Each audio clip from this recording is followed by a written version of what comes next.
Morning students, myself Bina Tripathi, welcome to your online class. Students, today I am going to explain you in Geography chapter 11, counter maps and landforms.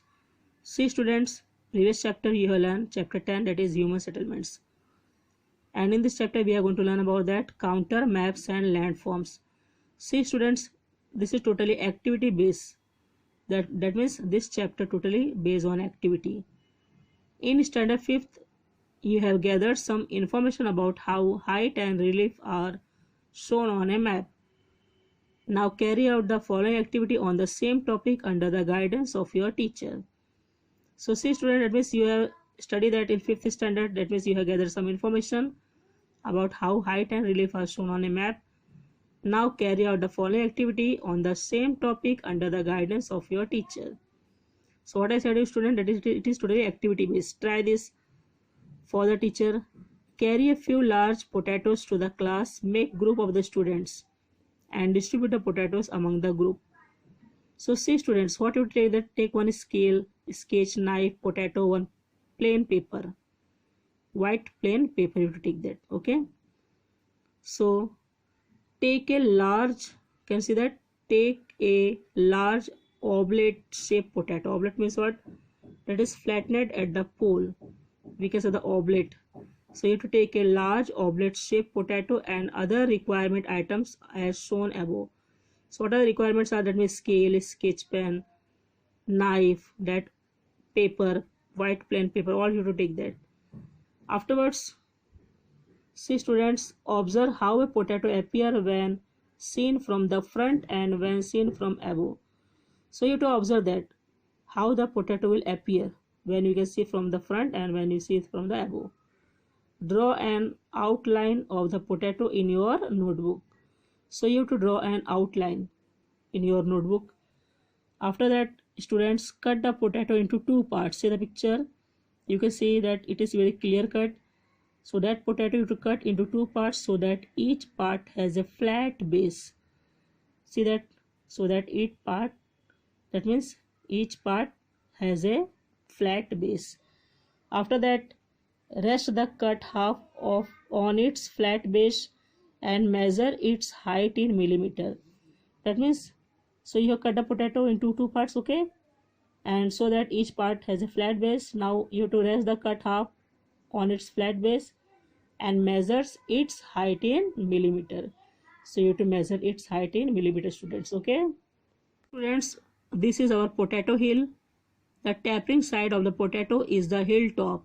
So you have to draw in your plain paper, okay. So this is our potato hill. The tapering side of a potato is the hilltop, okay. It is look like a hilltop. Afterwards, draw two circles, each going round the hill, one near the top and the other close to the base. So see students, that means you have to draw two circles, each going round the hill. It is round, one near the top and other close to the base. So with the help of the sketch color, so you have to make that two circles, okay. Keep sufficient distance between the circles. So there should be distance. So to measure distance and then you have to draw the circle, round shape. The circle near the top will be smaller. So what do you observe that? The circle near the top will be smaller. Now the teacher will slice the potato on these circles. See that students. Now what you do, that means what you see that now the teacher will slice the potato on this circle. See the picture. After that, do not separate the slice. Insert a toothpick or a piece of pointed sticks. So that means you should not that means do not separate the slice. Not to separate that, insert a toothpick or a piece of pointed sticks through the slice vertically. Vertically you have to insert a toothpick or a piece of, that means pointed sticks. After that, see the next picture. Without removing the toothpick, place the sliced potato on a piece of paper. Moving a pencil along the edge of the lowest slice, draw its outline. It will be nearly circular in shape. So see students, without not to remove the toothpick. So without removing the toothpick, place the sliced potato on a piece of paper, moving a pencil along the edge. So make that you have to move the pencil along the edge of the lowest slice. Draw its outline, it will be nearly circular in shape. So what we see that it is will be nearly circular in shape. It is round in shape. See the picture, it is seeing very clear cut in a paper, white paper. See that its outline, it will be nearly circular in shape, round in shape. Okay. After drawing the outline, pull the toothpick upwards. So see student, when you draw the outline, you have to pull the toothpick upwards. Remove the lowest slice delicately and keep it aside. Afterwards, you have to remove the lowest slice delicately and keep it aside. Repeat the same procedure for the other two slices. And see students, you have to repeat the same procedure for the other two slices. See the picture students. Afterwards, observe the figures that is formed after the exercise is complete. You will notice that you have drawn 3 concentric circles. So you can observe that the figure that is formed after the exercise is complete. So what will you notice students? That means you have drawn 3 concentric circles. See the picture. Okay. So afterwards, write the height of the potato that you had measured earlier in the centers of the innermost circles. So whatever you earlier measured, that you have to write down in the innermost circles. And that means write the height of the potato that you had measured earlier in the centers of the innermost circles. Measure the thickness of all the slices you have kept aside. So all you have to measure that. That will measure thickness of all the slices you have kept aside. Give value 0 to the outermost circle. So see students, you have to give value 0 to the outermost circle.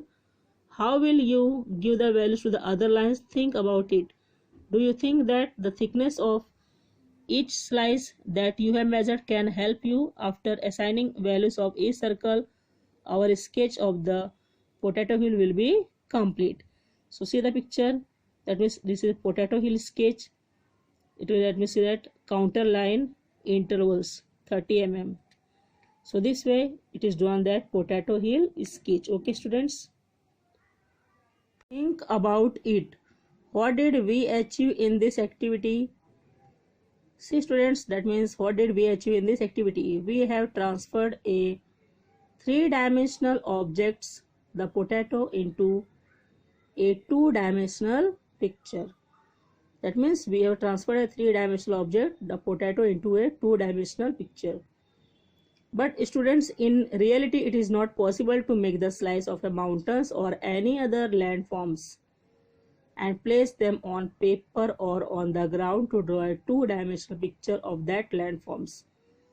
Yes, that means in reality it is not possible to make the slice of a mountains. Can you do that? No.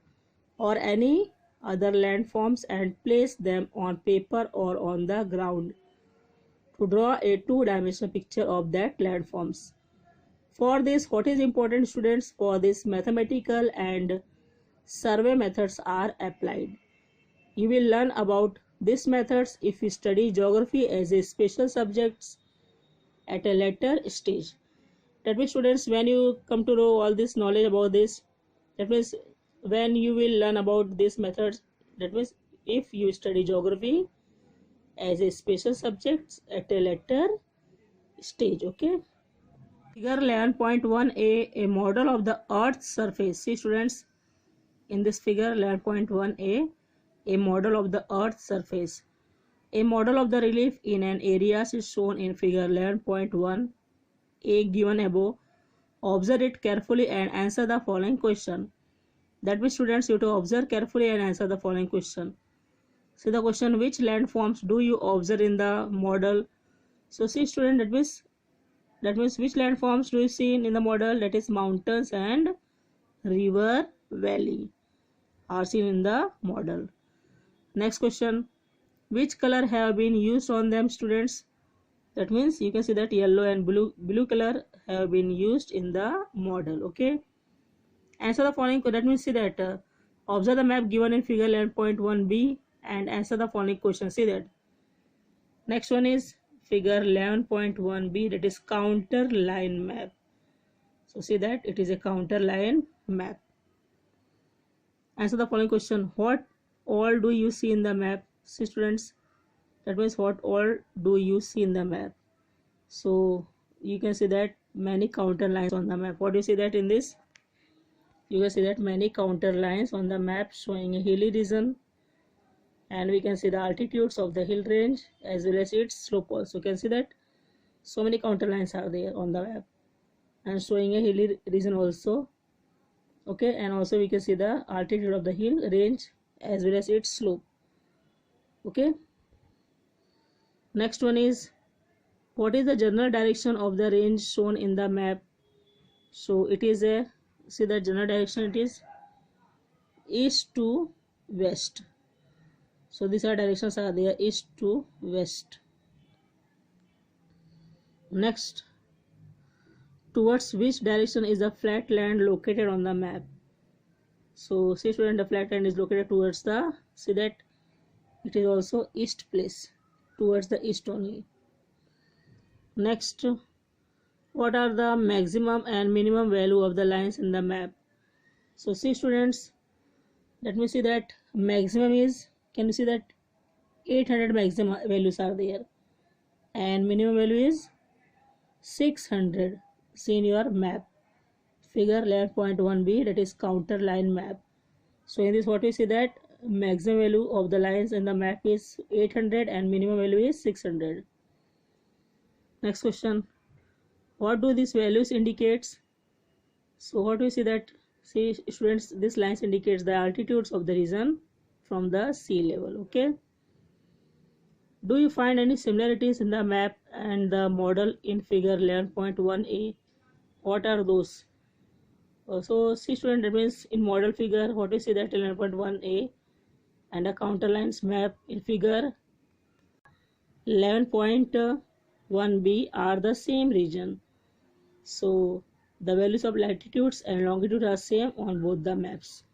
So what is the same student? That means the values of latitudes and longitudes. Next question, which figure gives us more information and what is that information? So see students, in figure 11.1b, that is counterline map, gives more information. That means it gives us, see that information about the altitudes of the landform, slope of the lands, and also forms with latitudes and longitudes. So this way figure 11.1b counterline map give more information. Next question is, last one is there any similarities between the map and the sketch map of the Potato Hills? Yes, the similar, that means similar to the sketch map of the Potato Hills, it is similar. Okay, so it is similar. So see that figure 11.1b, that is counter line map. Geographical explanation. See students, while studying different landforms on the surface of the earth, one has to take into consideration various facets of landforms like altitudes, relief, slope, direction of slopes, and drainage. So this way students, one has to take into consideration various facets of landforms, and which are the student address, like altitudes, relief, slope, direction of slopes, and drainage. For this, maps prepared using particular methods are used, and for this what you would use, that map prepared using particular methods are used. These are known as the counter map, and that is, we can say that these are known as the counter map. These maps help us to understand the above features of the landforms, means characteristics. These maps are of immense use to mountaineer, trekkers, soldier, defense officer, etc. That means students, these maps are of immense use to mountaineer, trekker, soldier, defense officer, etc. And these maps prove to be great use in the planning for a region too. Okay. Use your brain power. When one sees a landforms on a counter map, what is the observer's position with respect to the landforms? For example, say a hill is shown with the help of counter on a map. From where do you think you are looking at it? So see students, that means aerial view, that means from somewhere above, maybe from an aeroplane or helicopter. Okay students, figure 11.3a, a model of the Khara river basin southward. First one is a model, and figure 11.3b, a map of the Khara river basin southward. So one is a model and second one is a map. A 3D model is given in figure 11.3a. The northern part of the model shows the basin of river Mulla Mutha. See that northern place, that Mulla Mutha basin is there. Can you see that? And south it is a Katraj Devi Ghat. And see the south place is it is a Katraj Devi Ghats are there. That is in the south place. Range extending from the west to east. That means to its south, the Katraj Devi Ghat range extending from the west to east. Beyond that some portions of Khara basin is seen. Observe this model and the map figure 11.3b given below it and answer the following question. So student, you have to observe this map and according to the question to give the answer. You have to observe this map. One is a model and second one is a map. That means first one is 11.3a, a model of the Khara river basin southward, and 11.3b, a map on the Khara river basin southward. First question, in which direction does the Fort Purandar lie? See students, see the picture. Fort Purandar, where it is? Purandar Fort, can you see that? It is in the south direction. Next one, what is the direction of the flow of the river Karha? So Khara river, which place it is flowing that? See the picture. It is from west to east. Next one is, in which part are the hill range not observed? So see students, that means which place the hill will be not there. Hill parts are not observed. So the hill range are not observed in the, see that, in the eastern part. Which place in the eastern part? Next one, which part of the map is not seen in the model? Why? So see that students, the Khara river and the direction of its flow, the counter height and the slope of the lands. So all this part of the map are not seen in the model. Next one, in which direction does the altitudes of the Katraj Devi Ghat range decrease? So it will decrease, students, see that, from west to east. See that it is decreasing from west to east. And next, in which direction are the higher hill range located?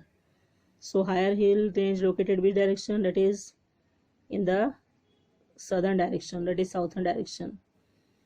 So this way, so these are the question observed. The question are there, you have to observe that and give the answer according to that map. Okay, while finding answer to this question, you will become familiar with the counter lines and you will be able to identify major landforms shown by the counter lines. So see student, that means you find answer with this question, so you become very familiar with the counter lines. Okay, and you will be able to identify major landforms shown by the counter lines. See that, see student, is totally activity based. So you do that by your own way. Find the altitudes of your place above mean sea level in meter. You have to find out that, and you have to draw counter lines from mean sea level to your place. The interval of the counter should be not be more than 50 meter. Determine how many lines you will draw for this. So that also you have to do that activity. Friends, consider you have gone for mountaineering. You have to conquer a peak of the on the hill A. A map on this hill is given, figure 11.4. Studying the counter lines in the map, find the sites from which you will reach the peak safely and easily. Mark your path on the map with pencil. So see that picture. Can you see that? Figure 11.4, counter hills, height in meter. So 50, 100, 150, 200, 250, 300. So what you can do that? So I will climb from eastward to reach the peak safely, as the slope eastward is gentle and not steep. So why, students? Why you can climb from eastward to reach the peak safely as a slope eastward? Why? Because it is gentle and not steep. Lesser distance between the counter lines indicates steep slope. The distance, that means the distance between the lines is greater eastwards, while which so the slope is more gentle on that side, and because of that, see students, the distance between the lines is greater eastwards and which where the slope is more gentle on that side. So see that figure 11.4 counter line hill. It is height in meter. Always remember, counter line join place with the same altitude on a map. Therefore, generally they do not cross each other. Okay, understood? That means students, counter line join place with the same altitude on a map, same, and therefore generally they do not cross each other. See student, exercise question number 1, answer the following question. Question number 2, fill in the blanks with appropriate words. So all these are the assignment I am giving to you as your homework. You have to do this in your notebook and read this lesson twice, 2 times properly. I hope that you understood this lesson. Thank you.